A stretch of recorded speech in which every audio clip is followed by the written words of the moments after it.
The following audio recording has been designed for learning purposes only. Do not share, distribute, or provide any type of copies, or this audio lesson will not be made available to you. Good luck with today's lesson. We'll do it again, if not, if we did. Okay, so what is the molar solubility? So what is X of iron 2 hydroxide in a 0.4 molar iron nitrate solution? So these are spectator ions, so this is just going to be the iron that we're interested in, and we know that that's going to be 0.4 molar. So, and what do we need? We need the KSP.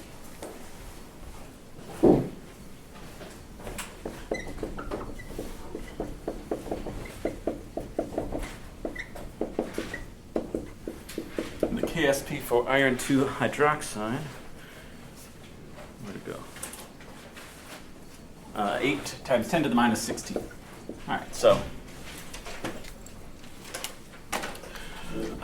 you have the KSP for iron 2 hydroxide, so you just write the expression for it. Start out, figure out where everything goes here.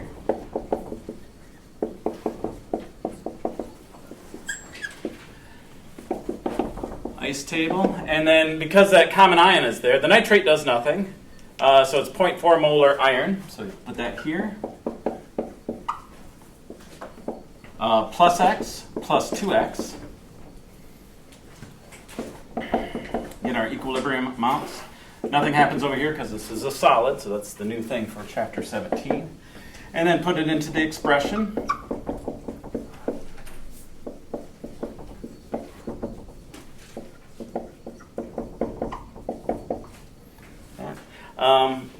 Know that this number divided by this is going to be much greater than 100, so we can just ignore that x.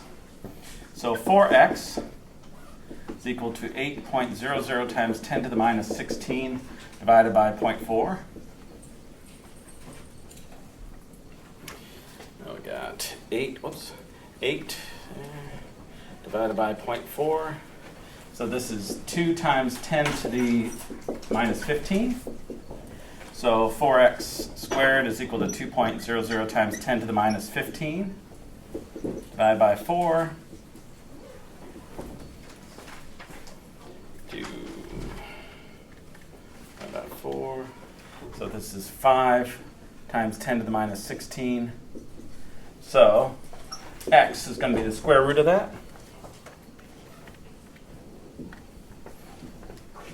So this is 2.24 times 10 to the minus 8 molar. Since that's x, that must be the molar solubility, and that's what we're after. So if this wasn't here, this would have just been brought down as x, then be 4x cubed, and we solve it. So it makes things a little bit easier because of that approximation. So that's just the common ion problem of the KSP type that we've been doing. And then, all right, so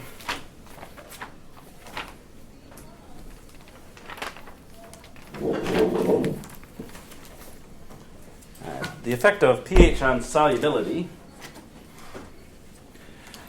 If we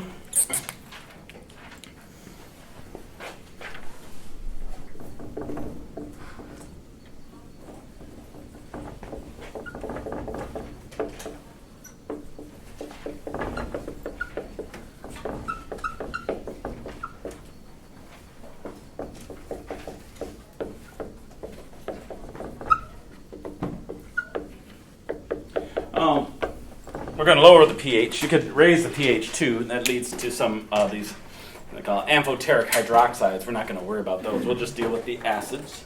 So of these salts, so we have NaCl, so sodium chloride, sodium cyanide, sodium oxalate, and sodium carbonate. So I should say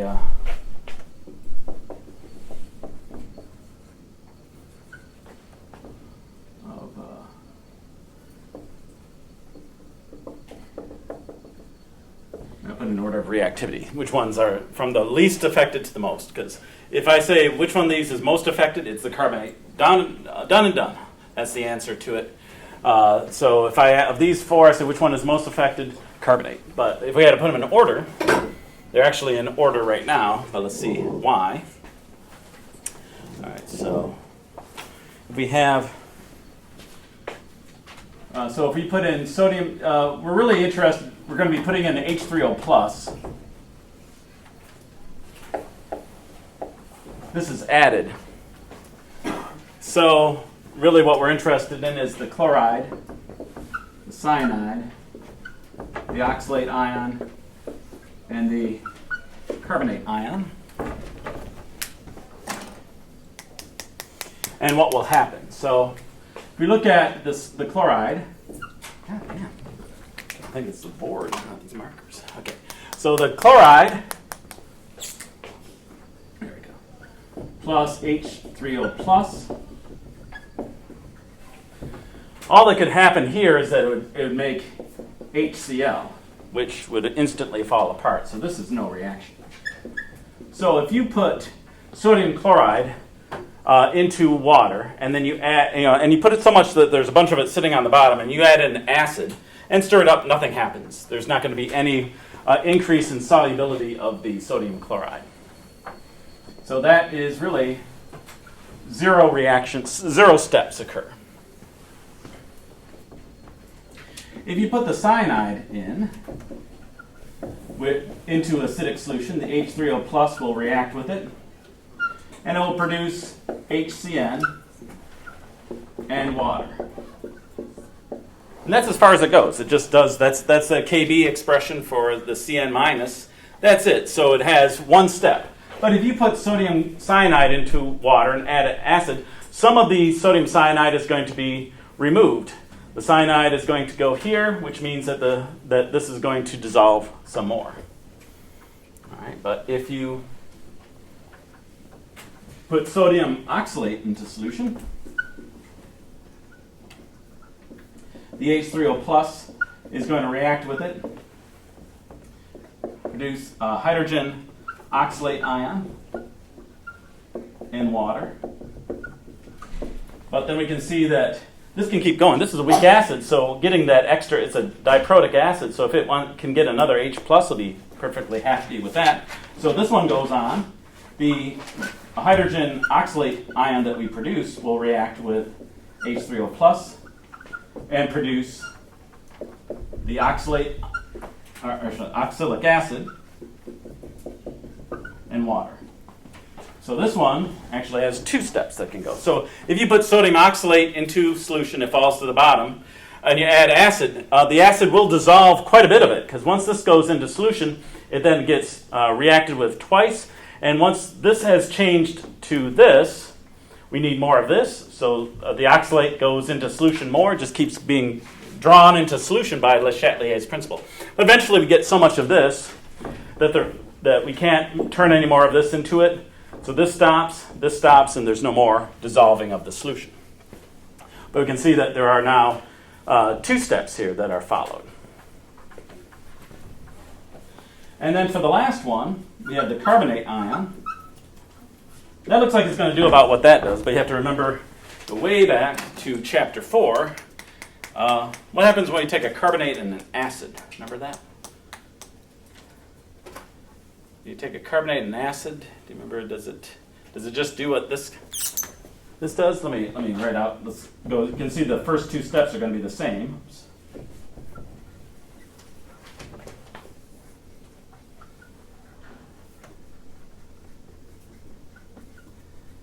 And then the bicarbonate ion is going to react with H3O plus, and it's going to produce the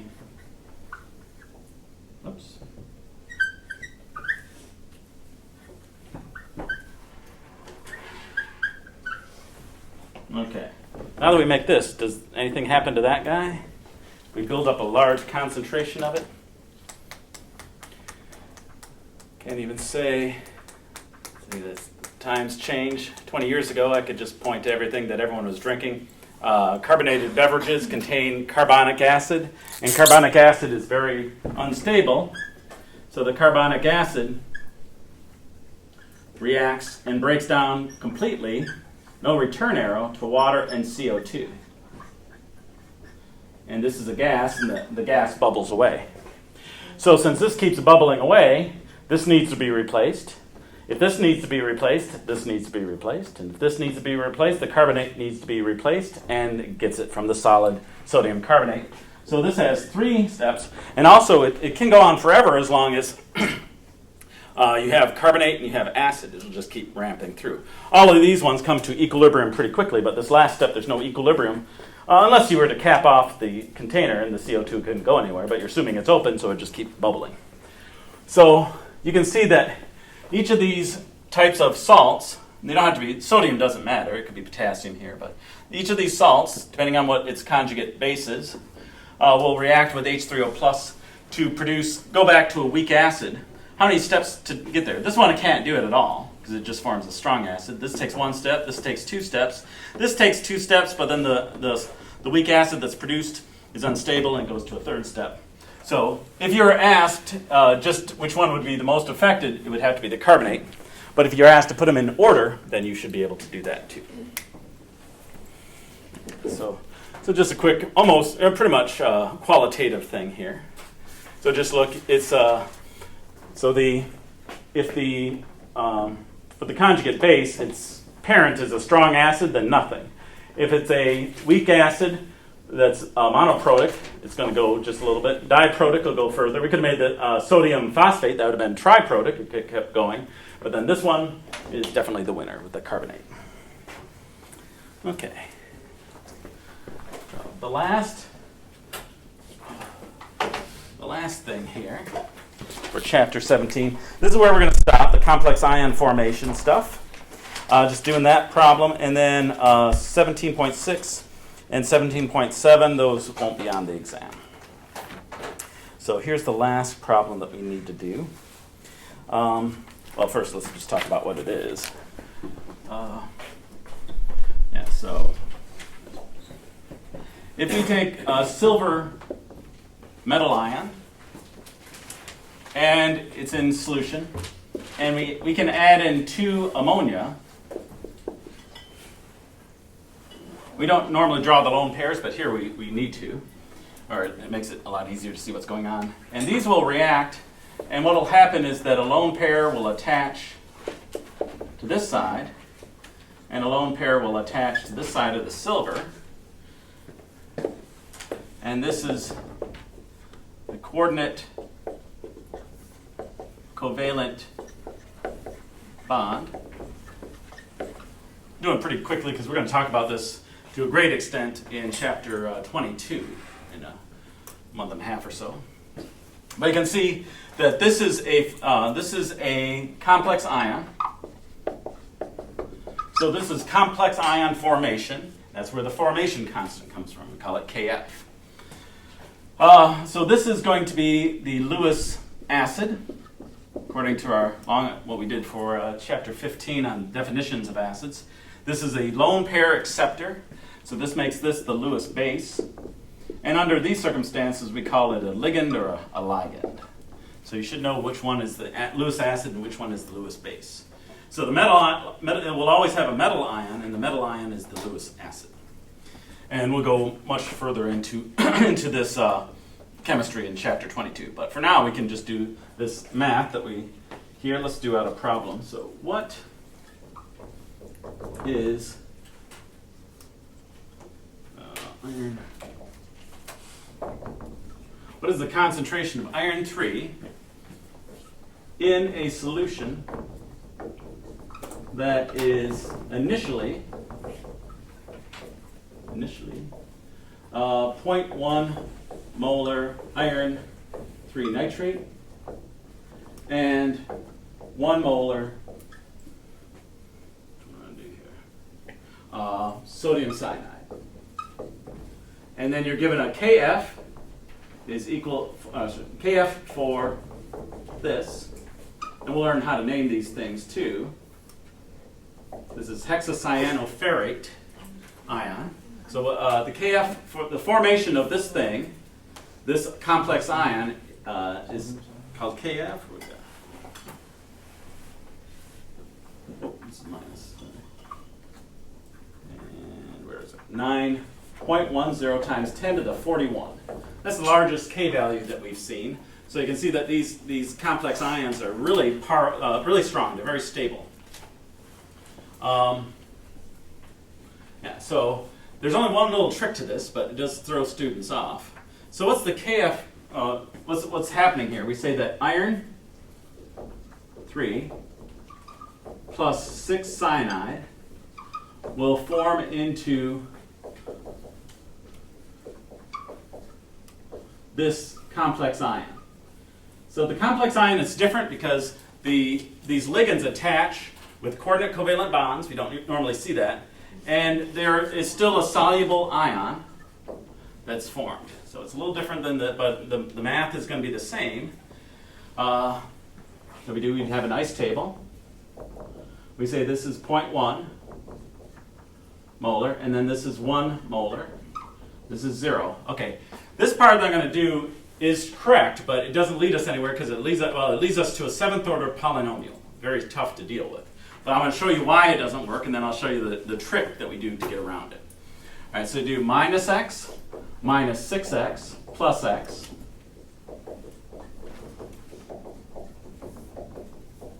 That.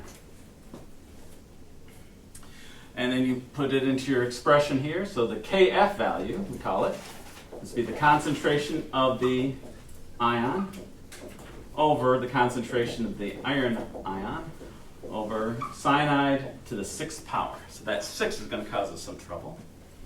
Put everything in. This is going to be x over 0.10 minus x, 1.00 minus 6x cubed.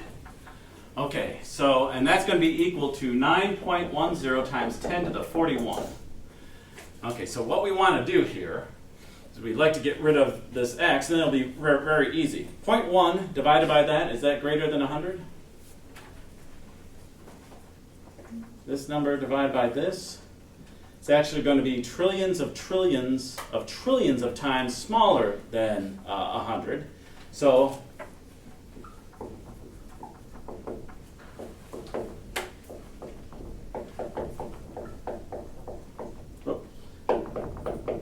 it doesn't hold. Now you might say, well, let's pretend like it does. Well, then you'd have x. You take this, get rid of this, and this. This is just 1 to the 6, so we forget about that. It'd be x is equal to this number times 0.1. So x, this is wrong. So x would be equal to 9.10 times 10 to the 40th molar. So that means that you have, in 1 liter of solution, you have 10 to the 40th moles. So you have something on the order of the mass that's in North America, you know, the first 10 miles deep of North America in a liter bottle. So it doesn't, that can't possibly work. So we cannot ignore this approximation, but that means we have x to the 6th times x, so we end up with a 7th order polynomial. It's possible to solve it. You would usually do it by iteration. I have a program, it's called Mathematica. It helped me get through grad school. I used it for everything. When I plug this into it, it just sends me back. It's a 7th order polynomial. It's going to have 7 answers. And it puts them like this in these brackets, and it just has 7 empty brackets because it has no idea what to do. This is an extremely powerful mathematical program, and it doesn't know what to do with this. You can make it work. You have to just kind of mess with it. You have to give it some parameters to work with. But the point is, it's extremely difficult to do. We don't want to make our lives tough like this. So this is not the way to do it. Okay. But we're going to take what we're doing is we're going to take into account just how large that Kf value is. We know that the larger K is, no matter what the K is, the larger it is, the more it lies to the right. So what we're going to do, instead of saying that there's an equilibrium here, we're going to just say it goes all the way to the right, like a strong acid. As I said, a strong acid like HCl has a Ka value of 10 to the 7th. This is, on the order of 7, so that's, what is that, 34 orders of magnitude larger than a strong acid. So this is an extraordinarily strong bond. So what we do, if that's the case, let's assume it only goes to the end. Do this, minus what here? Just F. Now if we took minus 0.1 from this, how much? 0.6. That's the big thing. Make sure that you don't forget that 6 up here. And over here it's going to be plus 0.1. So 0, 0.4, 0.1. But we want to know the concentration of the iron ion. It's not 0, but it's really close to it. So what we do then is that the first step is assume that it goes to completion. Now that this is formed, all the smoke is cleared. It's in there. Maybe it then falls apart. So we flip the reaction apart, or around. We do this. So we assume it goes to completion, and then once it's formed, flip it around and say, well, maybe a little bit, once it's formed, this is solid, but maybe a little bit of it falls apart. Let's see what happens. This is called dissociation.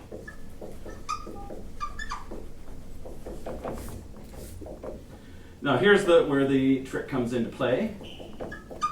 Don't forget about the 0.4 over here. This is 0. Okay. This is KF here. This one we call KD. It's for dissociation. So this is a formation constant.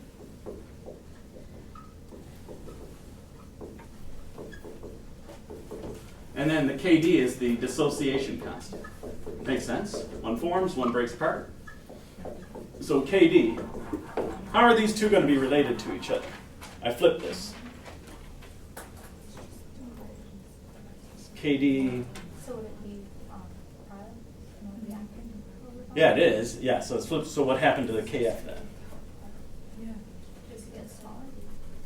Yeah, a lot smaller. But what's the yeah? The order of magnitude is inverse, so it would be 9.1 times 10 to the negative 41. Yeah. When we flip any reaction, we take 1 over the value that it was. So yeah.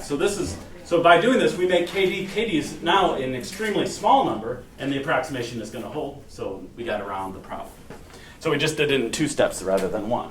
But the first step is horrible. It's a nightmare 7th order polynomial, and you can certainly do it, but you have a lot of work to do. So instead, let's just do something a lot easier. Pretend like it goes. I mean, it does. It just slams together, and then it falls apart.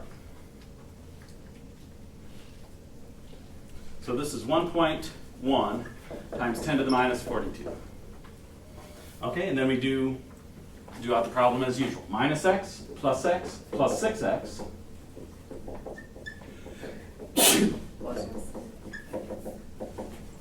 Like that. And then plug it into the expression.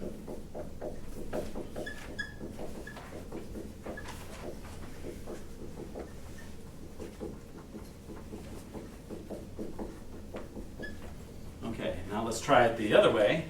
0.4 divided by this, is that greater than 100? Yeah, by a trillion times and then some, so definitely we can ignore this. And this divided by this, definitely. So now it's a very simple problem. The only thing you want to remember is that this 0.4 is to the 6th power. So be 0.4 to the 6th power, divided by 0.1, divided by 0.22. And this is x, is 2.69 times 10 to the minus 41, minus 41 molar. And x we found, so this is the concentration of the iron. So in this solution, there's very small amounts. In fact, for 1 liter, we would find that there's not even one of these ions. To get just one ion, it would be, let's see. To get one ion, for sure, in the solution, we would need 3.7 times 10 to the 40th liters. And that would be, no. So we do, so we do 1,000 divided by that, and then take the cube root. So to ensure that we would have one ion of this, we'd need to have a reaction vessel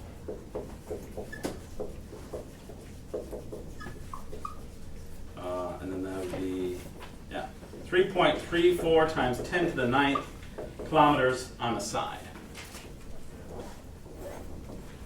So something that would fit a good portion of the, well, all of the Earth.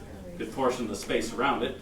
So it's definitely such a small number that it would be theoretically we couldn't detect it, but theoretically we could talk about it.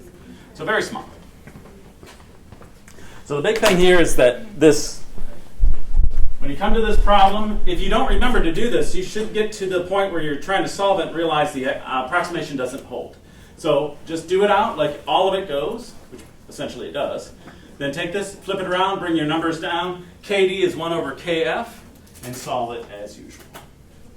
So from here down, it's just another problem. There's another K problem.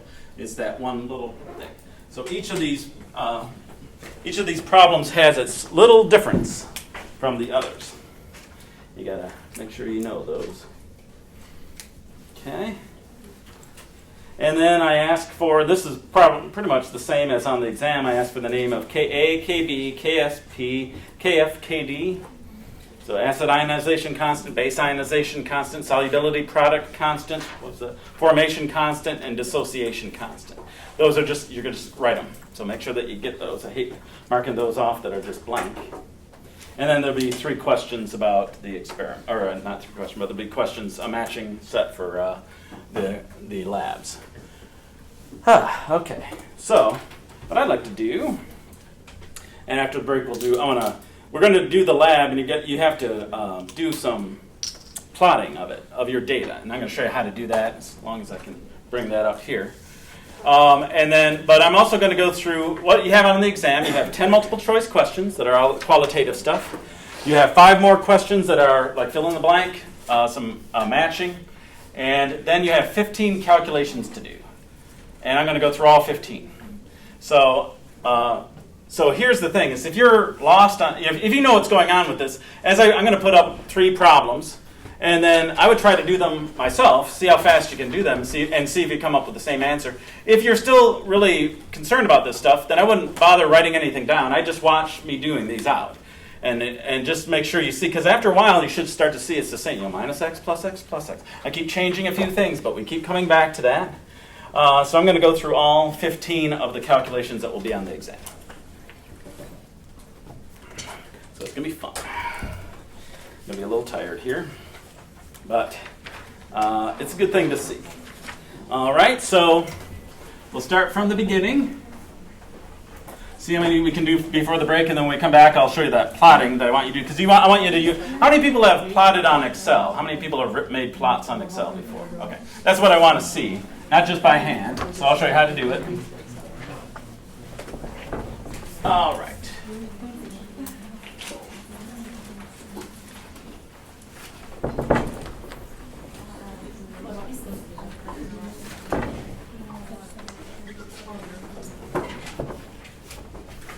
So this worked out pretty well last semester. This first time I just went through all of the problems.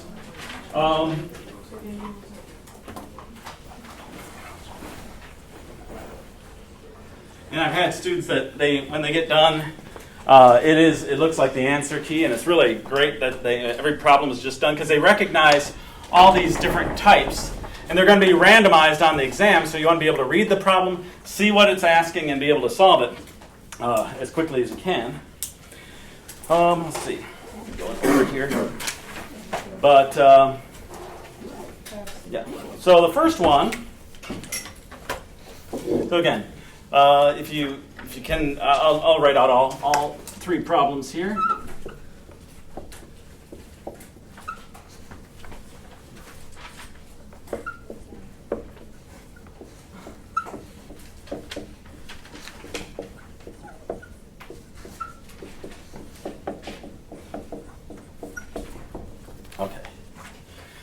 This is about the only problem. Most of the problems you're going to be solving for pH or POH or something. So this is the only problem that you're going to see where I say, here's the pH.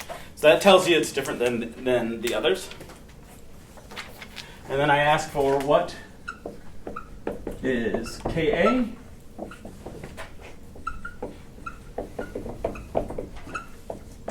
And I'm, just to save some time, I'm going to abbreviate. So what is the degree of ionization? Then the second one. Okay.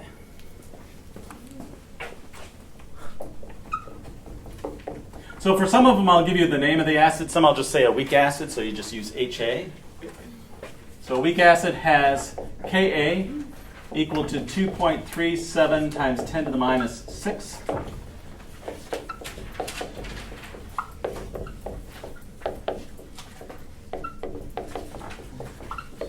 Determine all the equilibrium concentrations for the three components in that, and the pH.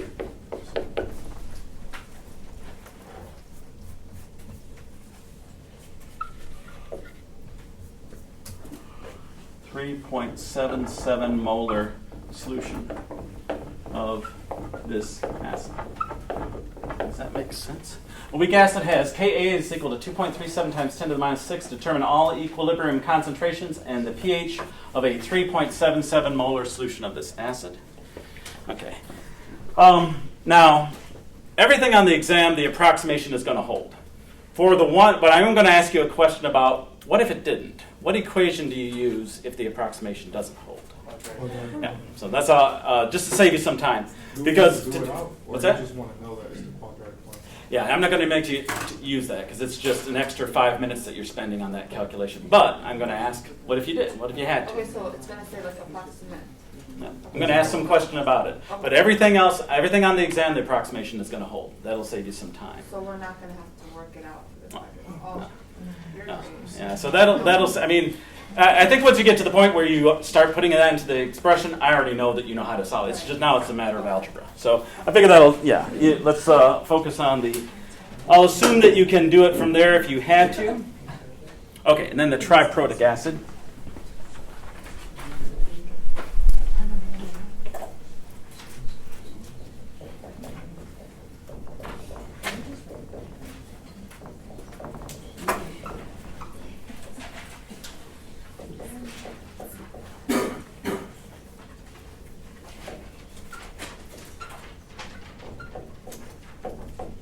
So determine all the concentrations and pH for a 0.4 molar, actually, oh, that's fine. And then Ka1. So we'll look at each of these in turn. What tells you what you're dealing with? Ka2.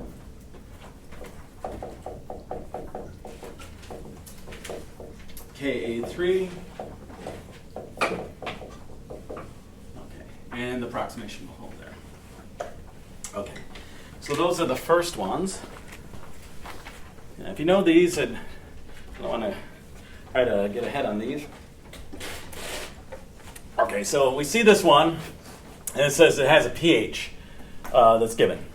Almost every other one, I ask for the pH. So there's something different here, and that says, what is Ka? For every other thing, I give you the Ka. So this is different. So, but you just take, and the weak acid, I didn't say what it was. Even if I did, you probably would use HA anyway. So you should know where you're heading, but if not, you can write this all out. It should give you a pretty good idea of what you need to do. This is what I say. Oh, yeah, 1.35, 0, 0, minus x, plus x, plus x. Put it into the Ka expression. But we don't know what Ka is. We have to find it, so we need to find x. So you look at that, and what information have I given you to find x? Yeah, so you can see, so when I give you a pH, we know that it's related to H3O+. You just got to remember what that formula is. Yeah, 10 to the minus pH, right? Okay. So you just have to put that in. So 1.02 minus 10 to the, and this comes up to be 0.055. So that's, and this is x. So this is going to be 0.0955 squared over 1.35 minus 0.0955. And when that is worked out, that should be equal to Ka. So store minus 0.0955 times recall. And, yep.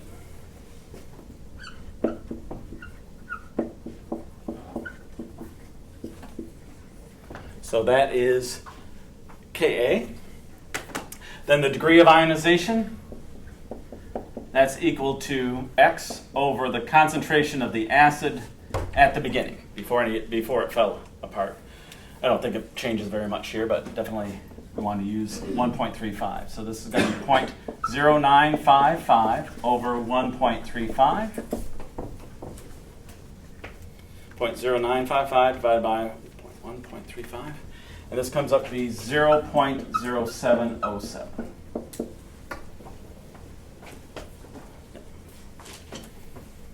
Okay. So the degree of ionization is X over the concentration of the acid. That's true for any of these problems, but I'm not going to ask you.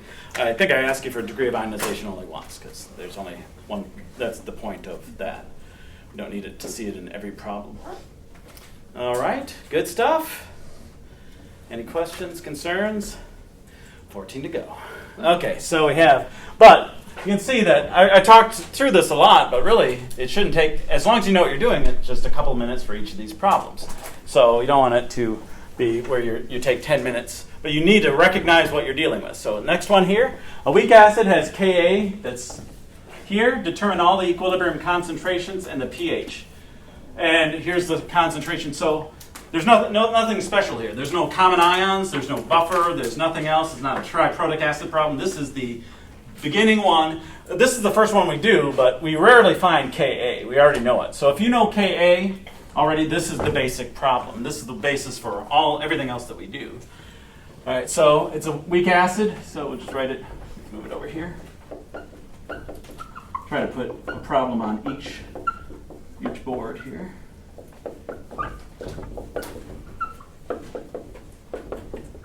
Okay, so it's a weak acid. If I know nothing else, I see it has a Ka for weak acid, so I'm going to write the Ka reaction for the acid, because even if I didn't know what else to do, that's got to be right in some way. So I'll put in the values. Minus X plus X plus X, 3.77 minus X, X and X. Put that into our Ka expression. Okay.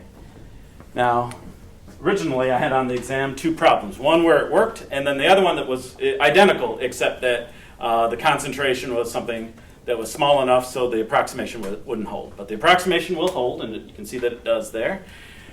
This number divided by 10 to the minus 6 definitely is going to hold. So that means we ignore this. 2.37 times 10 to the minus 6 times 3.77. Take the square root. So X is going to be equal to 0.0299. That's X.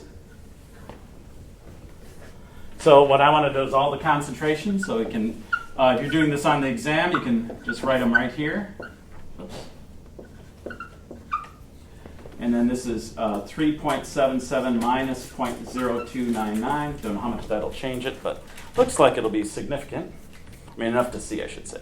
So this is going to be 3.74 molar. Okay, and then I said the pH.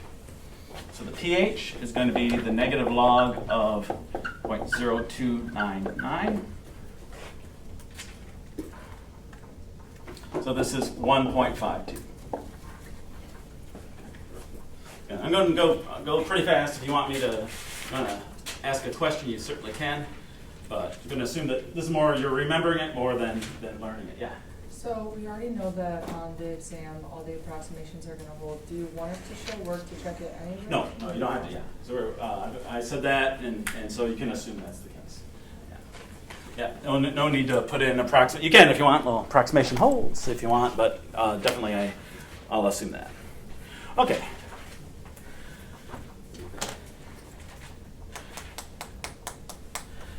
Good. Triprotic acid problem. Okay, how do we know that it's a triprotic acid problem that we're dealing with? Yeah, I got 3 Kas. That's the only time it's going to happen. We have 3 Kas. It's Ka1, 2, and 3. So that must be a triprotic acid problem. So you know that you have 3 steps to do. What we also know, and I say it right on the exam, is that if you want to use the shortcuts, you're free to do that. Just explain why you're using the shortcuts. So I'll do each. I'm going to do the whole thing out, but I'll explain all the shortcuts again. So we have this acid.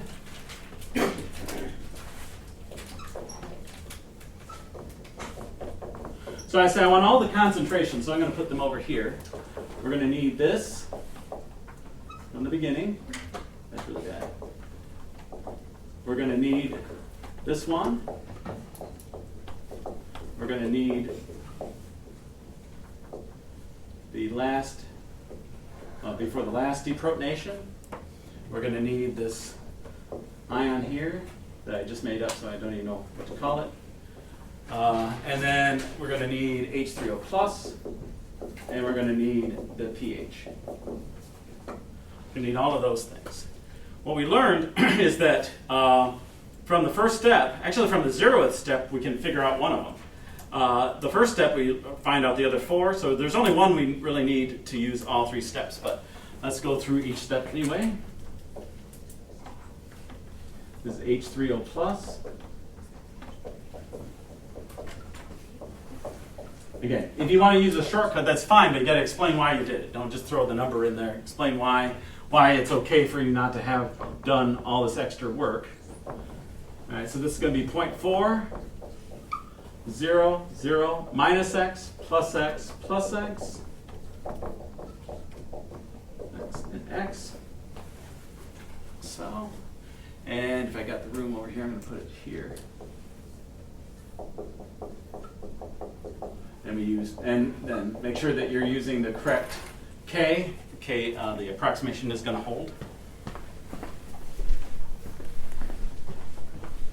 So I'll just go right to x here. So 2.4 times 10 to the minus 4 times 0.2, take the square root. So this is 0.0098.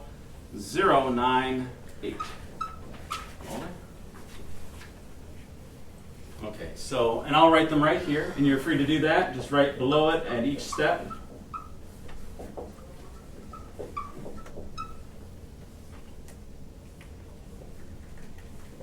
Okay. 0.4 minus 0.0098. So this is 0.390. Okay. Now we can just put a box around the ones that we know for sure. Do we know H3O plus for sure? Yeah, because even though we're going to add to it, we found out that it's inconsequential. So this one is actually done, which means this one is actually done, and this one is too. What else can we find in the first step?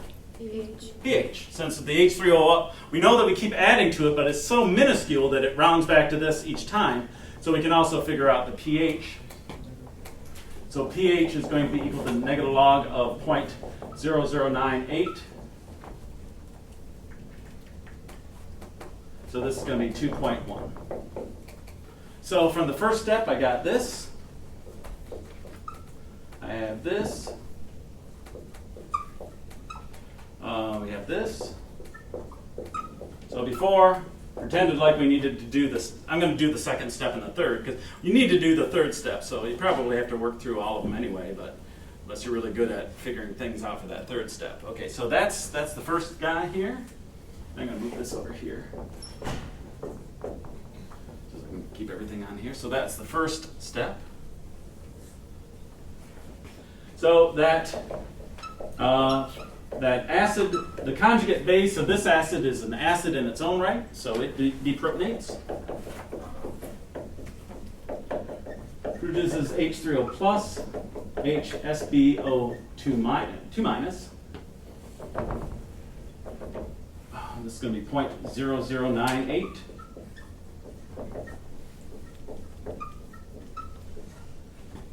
Minus x, plus x, plus x. We brought this stuff, these down here, because this is all happening in the same solution at the same time. So if we found these, they have to be here. And this is 0.0098 minus x, 0.0098 plus x, x. Put them into the expression for Ka2, 0.0098 plus x, x, over 0.0098 minus x, and that's equal to 3.11 times 10 to the minus 8. So the x's cancel, or we don't have to worry about them, and so this cancels. So x is equal to 3.11 times 10 to the minus 8. So that goes here.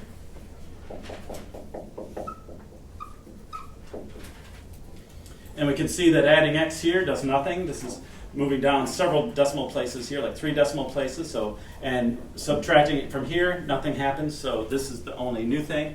And you can see that this is really equal to Ka2. So if you wanted to find this one, just look at Ka2. But since you need that last term, you might as well do this out, make sure you got everything right. And then you do the last stage.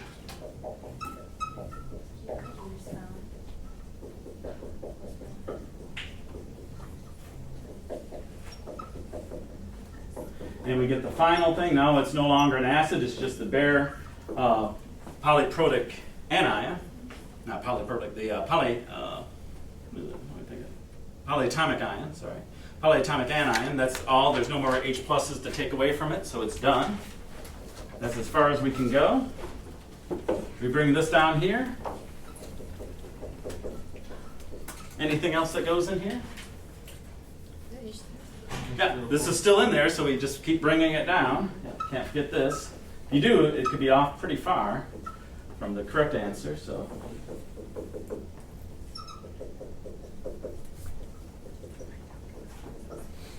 okay. And then we have 0.0098 plus x times x over 3.11 times 10 to the minus 8 minus x, and then Ka3. Approximation is definitely going to hold. So we do 4.55 times 10 to the minus 11 times 3.11 to the minus 8 divided by 0.0098. So x is equal to 1.44 times 10 to the minus 16 molar. If you want to put it right here and put a box around it, then it's cool. I can see what you're doing. Or if you want to list them on the side, you can do that too. So this would go up here. But in some way, show me. Don't some people are really neat handwriting. I don't. I try to be organized like this, but some people just it's quite an art form on their paper. So make sure I can figure out what you did there. Yeah. So we find all the concentrations from the first step, and we find the last two from the last two steps? Yeah, I mean, you don't even have to do the second step if you want to find HSBO2 minus. It's just equal to Ka2. But really, you probably want to do that so you don't get confused for the last step. But if you know what you're doing, you could just skip this, put this value in, and then write the third step, put this here, and then this from above. But I'd say go in order. It only takes another minute to write it, and that way there's no problem. All right. Yeah. All right, so if you want to take pictures of that, you can. Those are the first 3. All right. And I'm just taking each one in turn. So that one, especially in the end, that should be a fairly easy one to determine. I found that a lot of times people, when I give them like a common ion or something, they try to do this problem. Or a QC problem, they try to do this problem because it's the basic one, but it's only going to appear once. So if you've done that basic one there, you know that I shouldn't say basic, it's acidic, but it's the most straightforward one. It's done. You're not going to see it again. Okay, everyone's set. I'm going to do the next one. We'll do these next 3, and then we'll take a break. What do we got next here? So we have.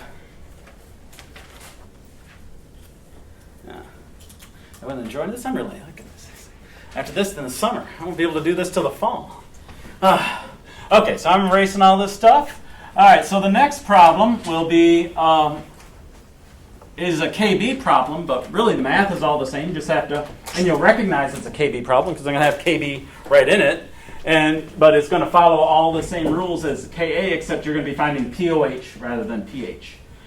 But since I most of the time want pH anyway, then you'll have one more thing to do at the end. You have to convert your POH to pH. Okay.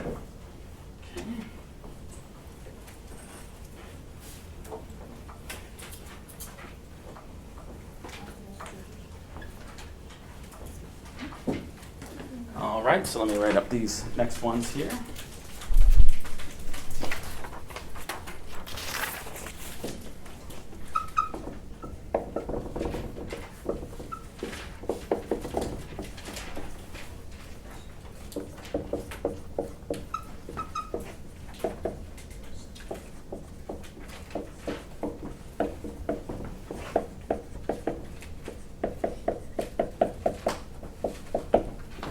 What is the pH for a 0.2 molar weak base solution? I'll just call it weak base solution.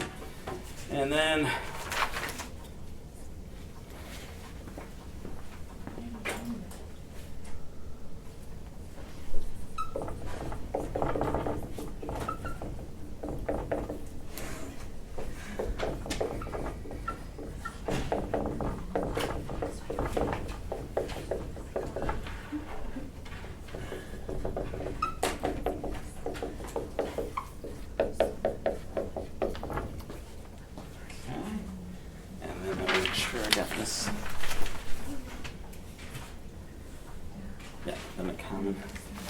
actually, I kind of skipped that one. Okay.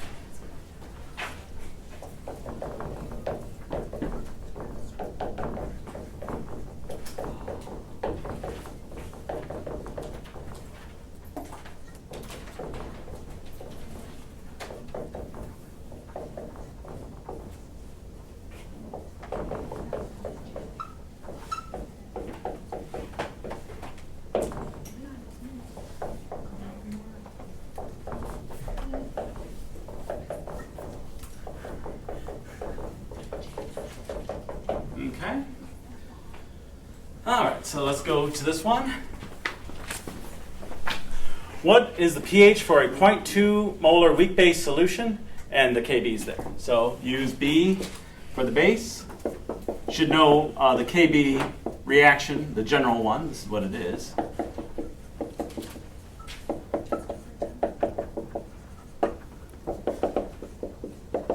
And then from here, same math. 0.1 is just at the end, we interpret that x differently. Minus x, plus x, plus x.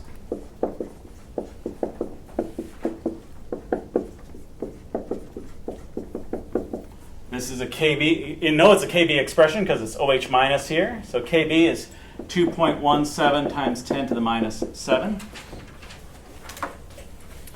Again, do it quickly. 2.17 times 10 to the minus 7 times 0.2. Take the square root. And this is the concentration of OH minus. So if you take the negative log of it, you're finding POH. The most common mistake on this problem is to stop right after this step and think that you have pH. And this should be, the POH is 3.68. So if you think this is pH, that should stop you. You have a base. It's weak, but it's a large concentration. You can't have, and even if it were really a very low concentration for the base, the lowest pH it could have is 7. It's 3.6. It's actually a fairly acidic solution, so that can't be right. So pH. So that should stop you.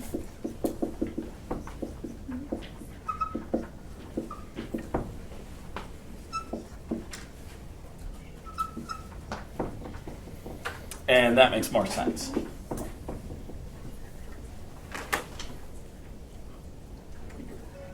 But aside from Kb there, if we made that Ka and make that a weak acid, the problem works the same. All right, so for this one, this is a salt. And we see this is going to break up into 0.6 molar ammonia. You should know that this doesn't, the bromide doesn't hydrolyze at all. So this ammonia is going to act as an acid, or ammonium, I should say, is going to act as an acid as it tries to make its way back to ammonia.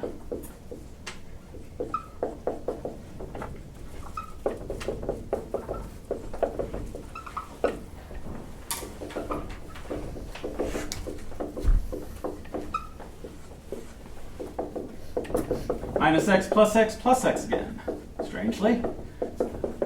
X squared. Okay, so each of these has something different here. What goes here? Can I put this value up here? I don't know, you have to indicate. Yeah, this is a Ka expression because this is the Kb for this stuff. We're after the Ka for this. So Ka is equal to Kw divided by Kb.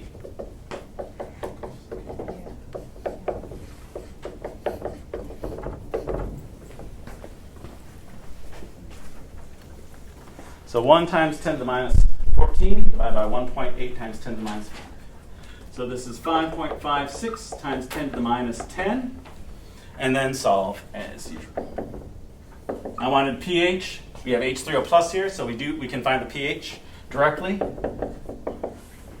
Approximation will hold. You can see you should be able to see that it does definitely hold. Quite by the 10 to the minus 10. It should. Let's see. Times 0.6. So X, which is the concentration of H3O plus, is 1.83 times 10 to the minus 5. And the pH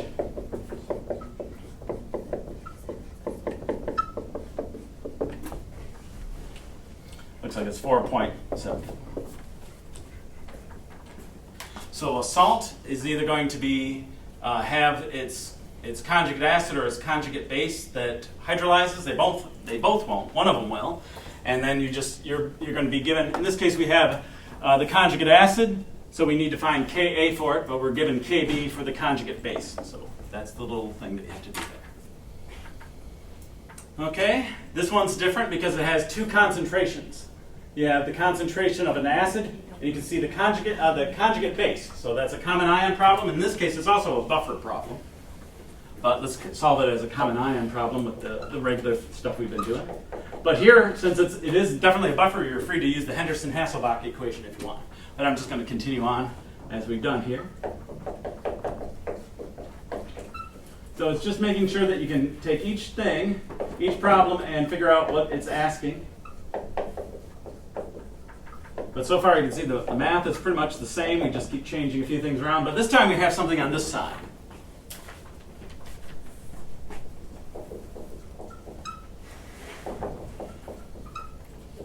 Minus x, plus x, plus x. And what we find that if we have something on the right side, that actually, it looks like it's going to be more complex, but because of the approximation, it actually is easier.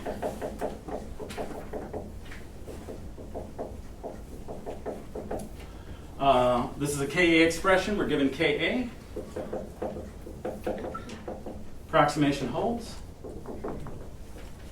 And you can certainly take this data and put it into the Henderson-Hasselbalch, like I said, but I'm just going to do it this way, since we're in a groove. So we have x is equal to 2.13 times 10 to the minus 4, and pH is 3.67. This is what I'm putting on the board. To go from here to here, I'm just taking what's in the that's in my calculator. So it's actually 2.125 times 10 to the minus 4. So you might find your value is slightly different. But I'm just going pretty quickly here. So I rounded here, but I didn't round on my calculator. So your pH might be slightly different. Yes? Yeah. Okay, so whenever we're given an acid, it's always going to be plus water, and then you're going to get H3O plus the conjugate base only. Yeah, whatever the acid is. I mean, this is a strange-looking acid, but we get back to its the base plus H3O plus. Here's an acid, water, H3O plus, and its conjugate base. And usually if it has a hydrogen, it's an acid, right? Yeah, the hydrogen that's out front. You know that it's an acid problem because of that. You also know it because of the Ka. We have a base here too. This is the conjugate base. If I gave you Kb, which I could, you can do it that way, but I've never done it that way. But if you saw that, you want to write the Kb expression for this and throw the numbers in. It would work out the same way. But I've always done it just one way. A lot of these problems that have an acid and conjugate base, you can do them as a Ka or a Kb problem. They work out just fine, but we've always done them Ka. All right. All right, let's take a break, and we'll continue on. I think that's 6 of them there. Hopefully this is helping, at least give you an idea. Something up here that you can't remember seeing before. That's a good, put a question mark there. That's good. And then the lab itself will be fairly straight. You're going to just do the titrations again, but with a pH meter.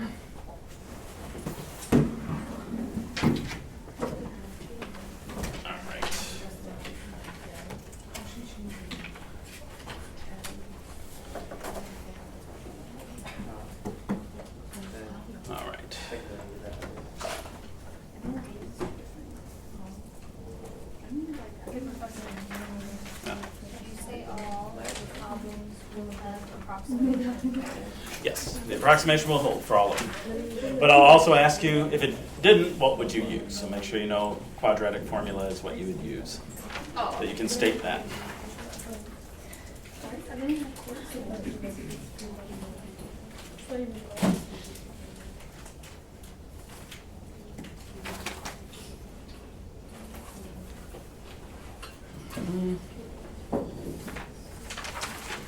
So I'm just going through the calculations. There's the 15 other problems, 10-hour multiple choice, just the qualitative stuff from the exam guide, what we covered.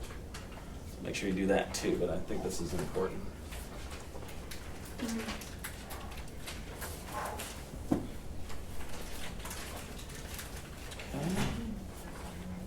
Right, so that's just.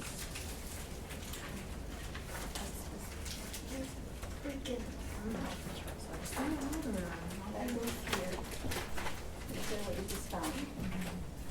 And then you find it in, yeah, and then when you find the distance, so the D, we're gonna go on Man. D, we're gonna go into, add them up, so that's like 3, okay, so when we do that, then we're gonna take this number over here, and this number, and that is equal to, so, how do you answer your split, it makes more sense.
then cross multiply that.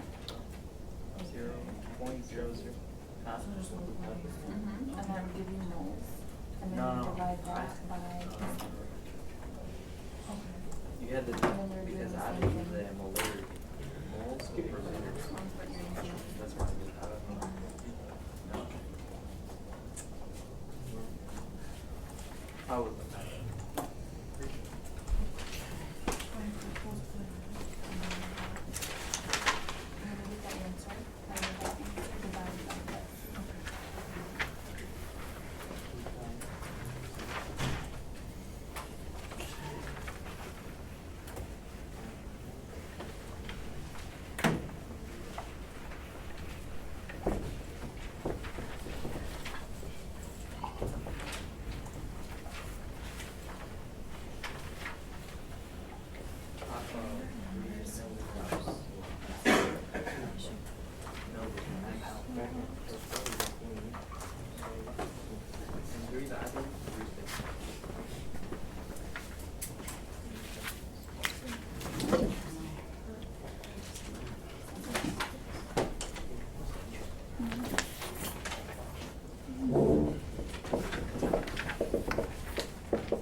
Titration. Okay.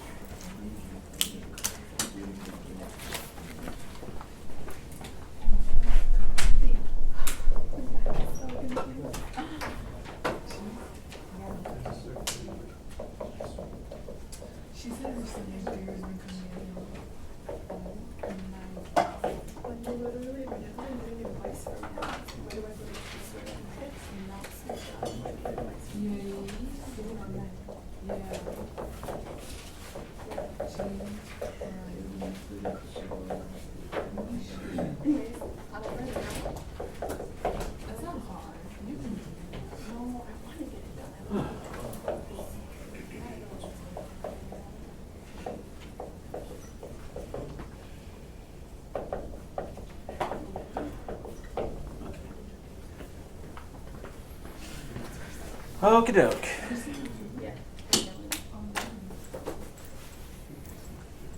All right, we'll do these ones out, and then I'll talk about the plotting here. Okay, so this one, I give you the concentration of the acid, but you don't know the concentration of the base. And then I give you pH and Ka, and then I ask for the buffer capacity. Well, we find all of that stuff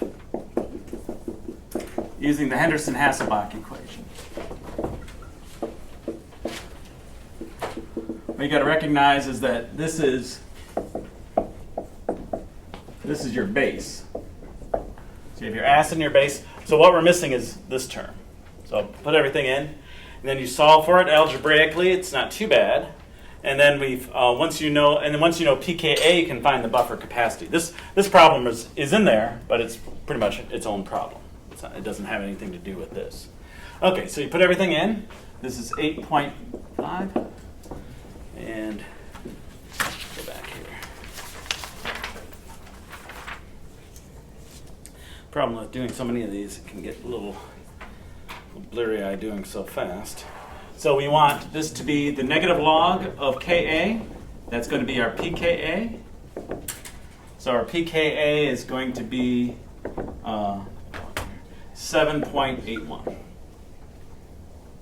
So you're going to have to solve for your pKa. Make sure I got that right. Yep. And so this is 7.81 plus the log of the base that we don't know. I'm just going to make it x. That's our unknown now. And then our concentration of our acid is this. All right, so I'm going to take this minus the 7.81. So this is 0.24. All right, so we got that log function. And so 10 to the log of x is x. So I'm just going to 10 raised to this side is equal to 10 raised to that side. So just taking the antifunction, we got to get rid of this. So that will do it. So we get 0.2. This comes up to be 1.74. I should have molar in there. And then x is just going to be 1.74 times 0.75. So it's mostly just algebra there, making sure you get everything where it needs to be. The first thing you got to do is find pKa. And I could certainly ask you to find this. I should mention that, so, obviously these are not going to be the problems on the exam, but they're going to be very similar. But I could certainly ask for this. I could certainly give you these two and pH, and you find this. There's lots of things you can do, but this is the most likely where you have to find one of these. So be prepared for that. Just a well-rounded problem, and just trying to give you a good example of what to deal with. Okay.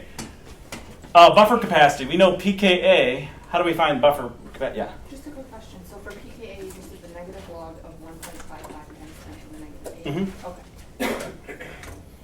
Yeah, so I guess I can do it a little bit more thoroughly here. So pKa is the negative log of 1.55 times 10 to the minus 8. So that's going to be... so the pKa... How do we find the buffer capacity from this? What do we do with this number? Plus 1 and minus 1. So the buffer capacity is going to be 7.81 minus 1 to 7.81 plus 1. And that's all we have to do. So that's 6.81 to 8.81. That's the buffer capacity. So once you have pKa, it's very simple. You just got to remember that it's very simple. Add 1, subtract 1. That range is this is the pH in which the buffer will work effectively. Anything outside of that, the further you go from outside those bounds, you went to 6.80 or 6.79, it would still work, but it wouldn't be very effective.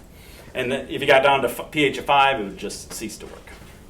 Okay, buffer problem. All right, so as I'm going to just have everyone find the pH of the buffer, and then everyone's going to find, we'll mix it with a strong base.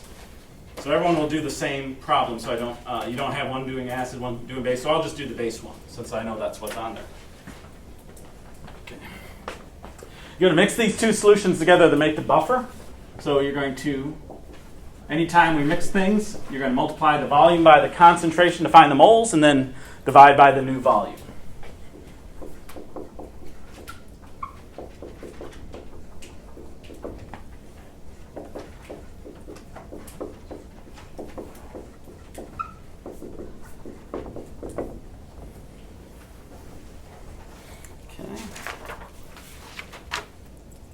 So we have 0.035 times 0.4.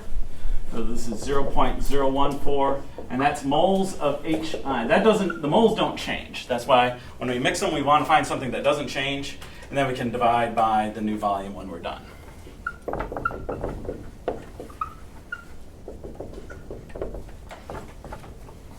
Okay. So this is before we add anything. So this is just finding the new concentration. So the new concentration, this is going to be 0.0 divided by the new volume. What's the new volume? Yeah, 100 mils or 0.1 liters. That doesn't have to be that way. The reason I usually do that is that it just makes the calculation very simple then. You're just shifting the decimal place, but be prepared for any volume. If this were 75 here, then you just have to divide by 0.14. Okay, so, which would come out pretty nicely. Okay, so we this, but that's not here. Okay. Now, since we have the acid and the base, I'm going to take this and find the pKa, this is negative log, and then I'll use the Henderson-Hasselbalch to solve this problem. But you can certainly do like I did for that previous problem, which was another buffer problem. It's how, whatever you want to do. The Henderson-Hasselbalch equation works pretty well. Probably the best thing to do. Okay, so we know our pKa. So that means our pH for this buffer is going to be equal to 5.61 plus the log of the concentration of the base over the concentration of the acid.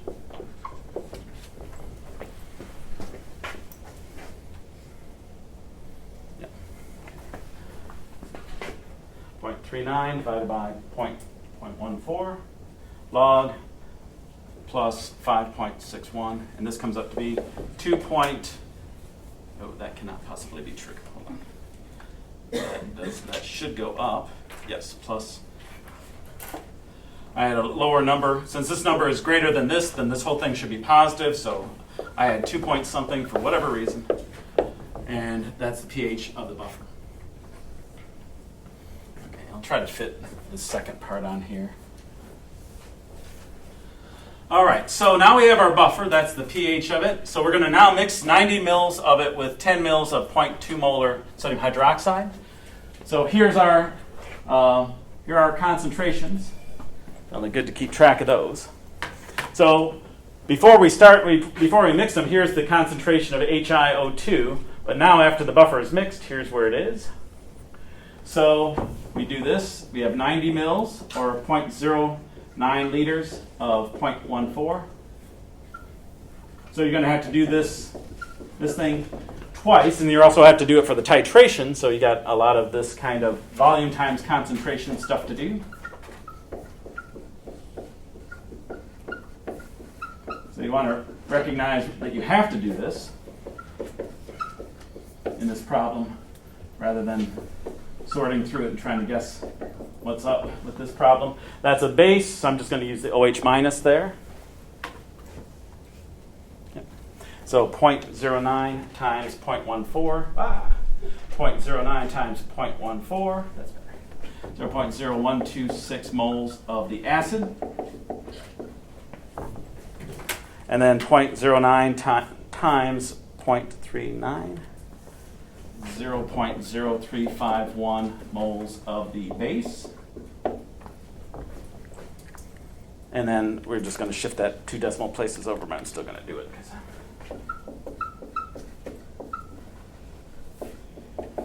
Okay. So this is what we did above here, but now you have to determine which one is this going to react with. This guy or this one? Top or the middle? This is the acid, here's the base, so it's going to be these two that react. And as this is, you see, this is a larger number than this one, so all of this will be used up. It should. This is a strong base. We'll have less acid, but in the amount that we lose of the acid, we gain in the base. So here's the reaction. So might as well do this reaction while it's in moles.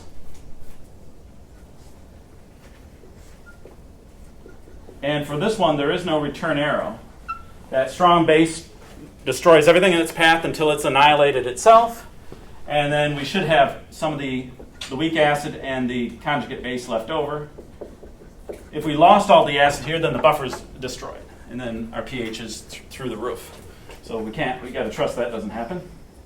If it does on the exam, double check it. But if that's the case, come on up real fast. Let me make sure I didn't make a mistake on the numbers. But it shouldn't. I already did the answer key. Seemed okay.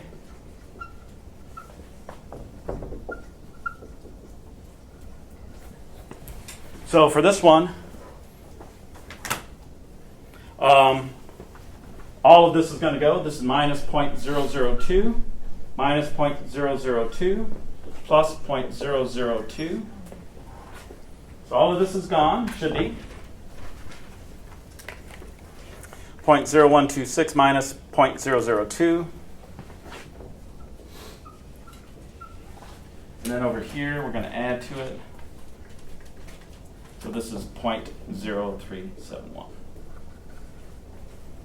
Those are the moles of these this acid and base.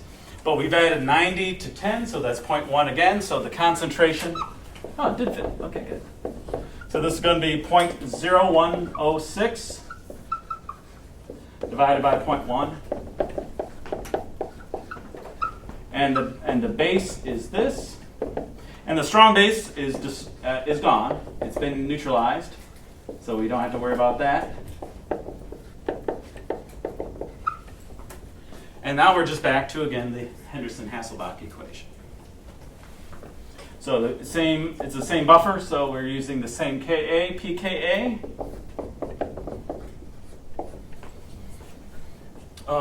So this is 0.371. And 0.371 divided by 0.106 log plus 5.16. So we should expect the pH went up. It did, but slightly. But it's not magic. If you add a base, the pH is going to go up. But what we want is that it doesn't go up a lot. Ooh, that is a good problem.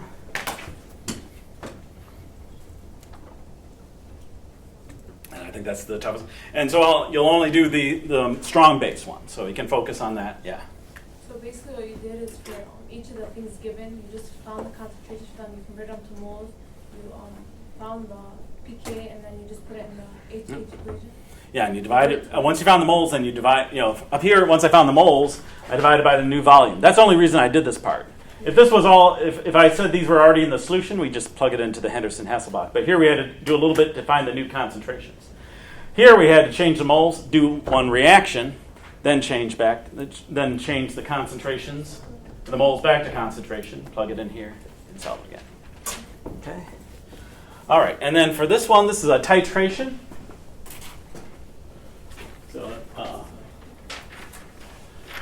So we have 50 mils of 0.12 molar acid is titrated with 0.1 molar sodium hydroxide. What is the pH at the equivalence point?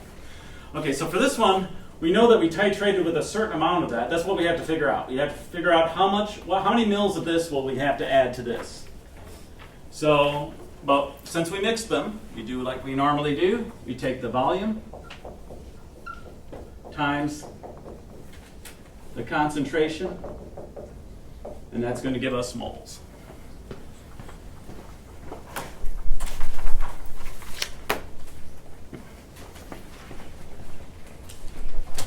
So this one is a lot going on with this one.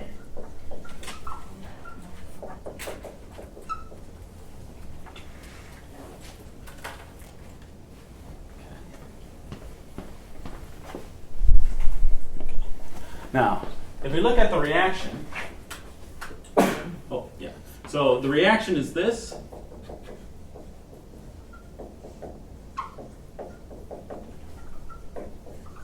strong base, so there's no return arrow.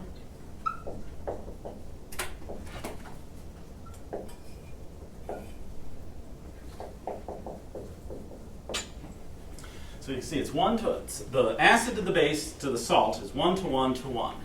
So the reaction occurs, it's going to look like this. There's going to be 0.006 moles of this must react with the same amount of the base.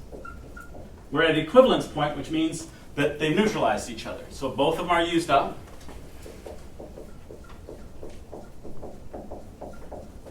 Now you don't have to do this part all the way out. You can actually just, I'll just show you what you can do as long as you understand why you're doing it. But just to show you that it is 1 to 1 to 1. So once you know this, you know the moles of the base and you know the moles of the salt.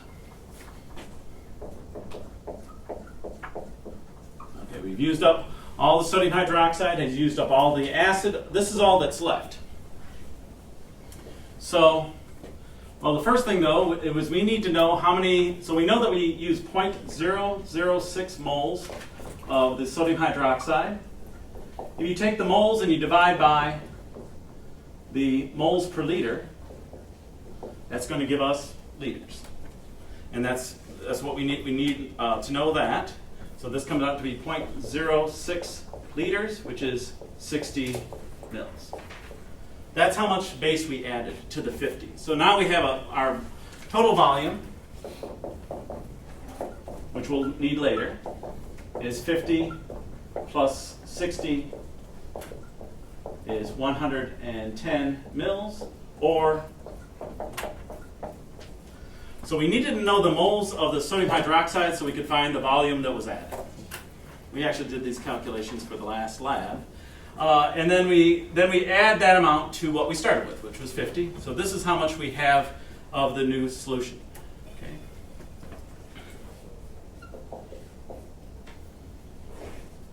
You can keep the sodium in there if you want, but it's really just the conjugate base of HiO2 that we're after, which is this.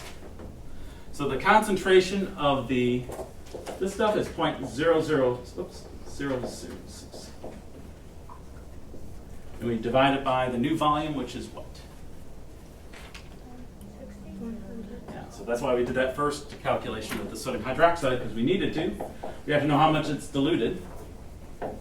But then once we do that, then it's a KB problem, and we're on our way. We're back to minus x plus x plus x.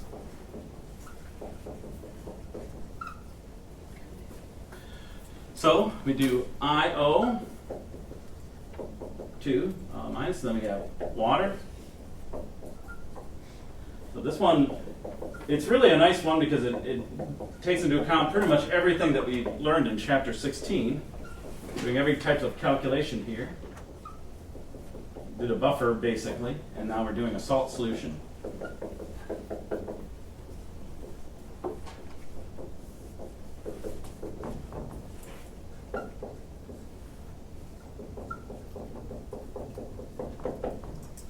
All right, what goes there? Is that a Ka or a Kb expression we just did? KB. Kb. Did we give it? Were we given a Kb? No, we were given a Ka, which tells you they gave us Ka for the acid, but we're using the conjugate base. So Kb is Kw divided by Ka. So that's 1 times 10 to the minus 14 divided by 2.44 times 10 to the minus 6. So this is 4.10 times 10 to the minus 9. That's what we use. And that's why you have an entire sheet of paper to do this problem. But you can say I did okay with trying to squeeze it all in here. Approximation holds. 4.1 times 10 to the minus 9 times 0.0545 square root. And x, which is the concentration of OH minus, is 1.49 times 10 to the minus 5. POH is then going to be 4.83. Oh, POH, I should say, is going to be 4.83, and then pH is going to be 14 minus that. Is that 9 something? Yeah, 9.17. So 2 of the toughest problems, but and if I had, it was a little bit longer of a board. I can bend down without my back going out. Probably do it all in one go. You got a lot to do here, so you got to make sure that you can do this, that you recognize it, you know what to do with it as soon as you see this type of problem. Again, not teaching it, just helping you remember it, what we did. The lab shouldn't be that long, so if you want to go through something like this, you can. Have my office hours tomorrow as well. Okay, but let's keep going. All right, so we did that one. So I'm just doing the calculations, the qualitative stuff. I'm going to trust that you can go through on your own. I just want you to see all the calculations. So the next thing is,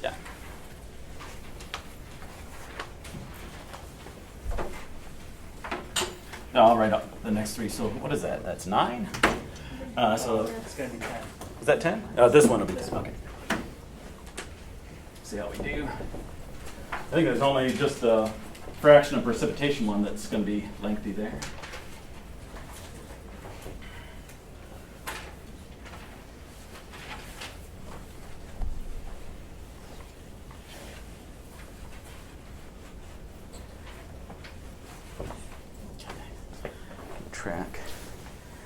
Keep track of the time I started in the break, so a little bit before 1:45 would be an hour that I've been working on these problems. So just as an aside, as long as you know what you're doing, you can move along pretty quickly with these. Let's see. So what are we doing here? Yeah. So what is the solubility? So that was the last chapter 16 problem. So what is the solubility in grams per liter? So as soon as you see that, you'll have to find the formula weight. Actually, I put the formula weight in the problem for you, so you don't have to calculate it.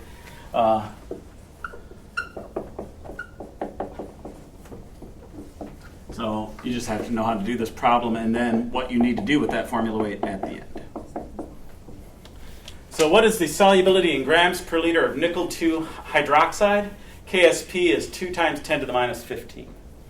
All right, well, it's a KSP problem, so we do this.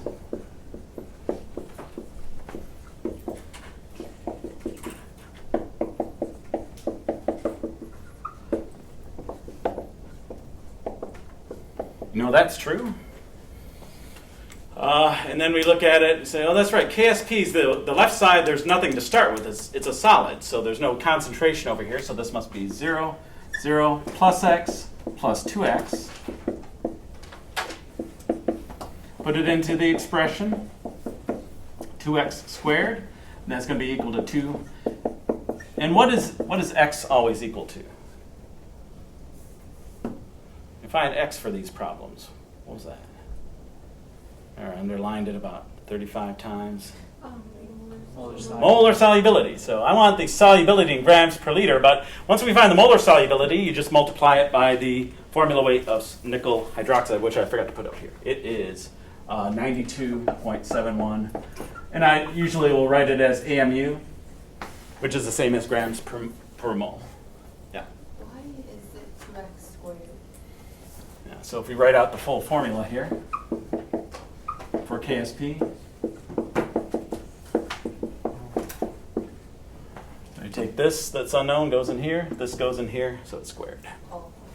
So it almost seems like we're doing it redundantly, right? There's a 2 here, why should it be a 2 there? But you do it. Because we don't know what x is, all we know is that this value is twice as much as this. So that 2 shows up twice. Okay, so we have 4x cubed is equal to 2.00 times 10 to the minus 15. 2 times 10 to the minus 15 divided by 4. And then I'm just going to, I'm going to try to do it right here. Divide by 4, and then I'm going to take the cubic root. And x is going to be 7.94 times 10 to the minus 6. And that is moles per liter. And then I'm going to take that value. Now, if I want the molar solubility, and for some of them I do, you're done. But if I want the solubility in grams per liter, and that's just going to be for one of them, that you'll have to do that. You're going to use this value, and that says that 1 mole of this nickel 2 hydroxide is 92.71 grams. Whoops. 7.94 times 10 to the minus 6 times 92.71. So 7.36 times 10 to the minus 4 grams per liter. And I'll always tell you, if I say molar solubility, that means moles per liter. But if I say solubility, it means grams per liter, but I'll make sure that you know that. I should say it at the top. Okay, I've got to write the other problems on the board here. But let's see what else we got here. Okay.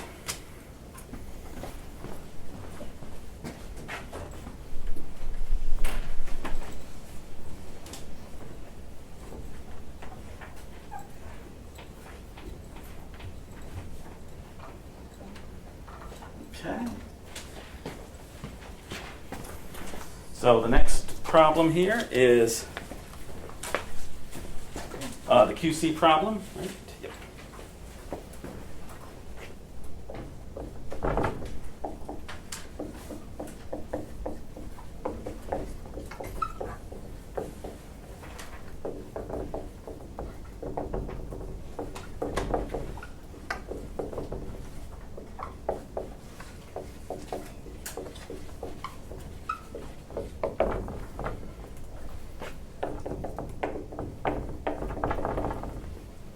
Okay.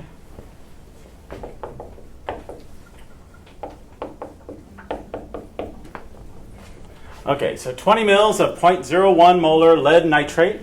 The nitrates are spectator ions, so it's the lead that we're after.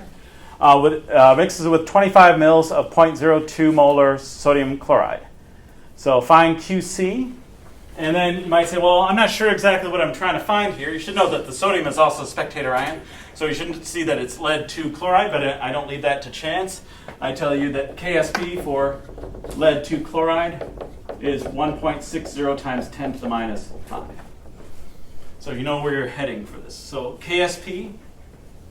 So write the KSP expression for lead chloride.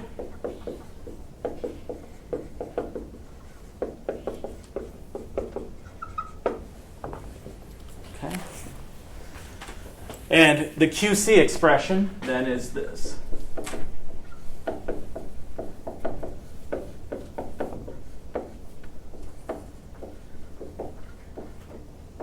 We're not at equilibrium. So when we mix these together, the reaction is just beginning, so we can't be at equilibrium. We just want to know if we mix this together, will something precipitate out? So we're mixing, so what do we have to do? Volume times the concentration. So this one is not a minus x minus 2x, because we're not at equilibrium, so we're not trying to find that ICE, we're not trying to find that line, we're just finding QC, and then we're going to compare it to KSP. Okay, so, but this is the form it takes. So first thing is, we do this.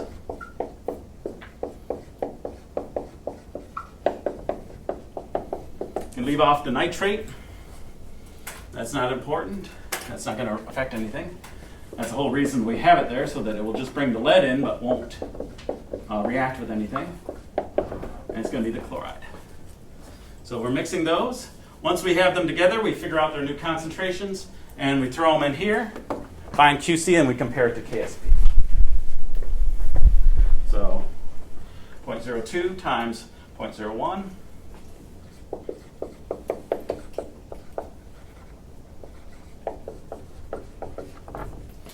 0.025 times 0.02.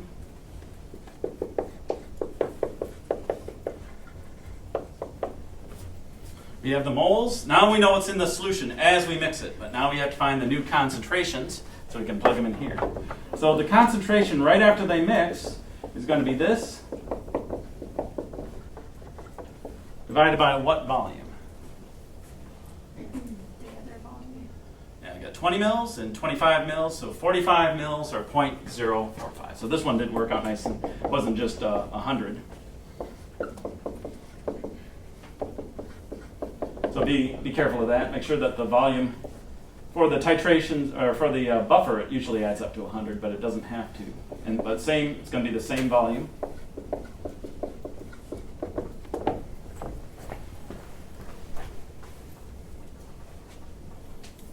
Yep. And then so this is 2 times 10 to the minus 4 divided by 0.045. I made these numbers, concentrations very small, just make sure that it's possible that we could go below, so we won't have precipitation. Sometimes they're so large it's obvious that it precipitates, but that should be it. Okay. This is 0.00444.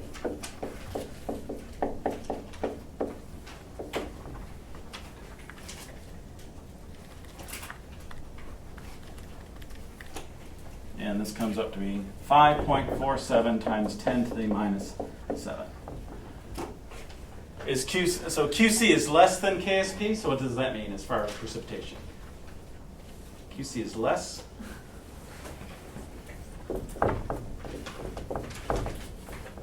Precipitate or not? Not, yes. If it's larger, it precipitates, so this is no precipitation. Okay.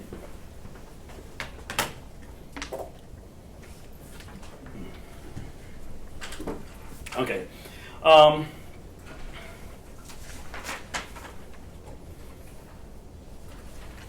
think I did. All right, so I missed one small problem here. I want to do that. And then I did I want to do this fractional precipitation problem.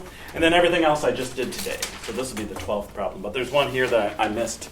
So let's look at it real quick.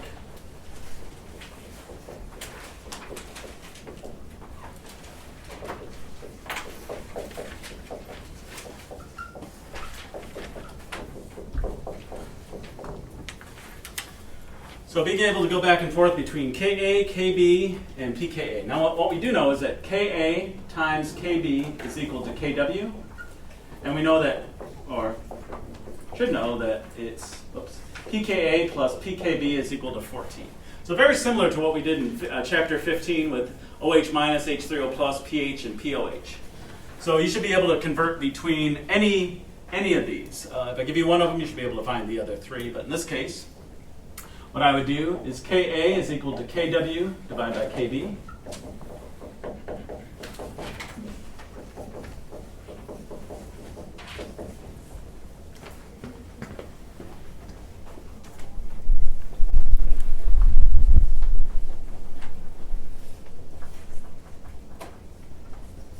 And so this is 6.02 times 10 to the minus 11. And then if you take the negative log of this, that's the pKa.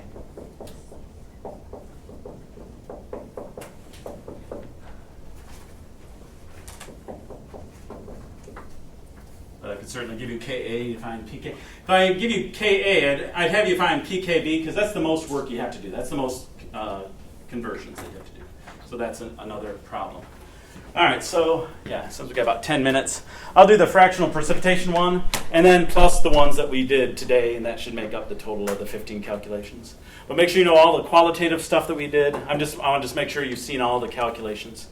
And if you want to do the, since we are running out of time, if you want to do the those ones we did today after the lab, and you have to do that. But let's do this fractional precipitation one.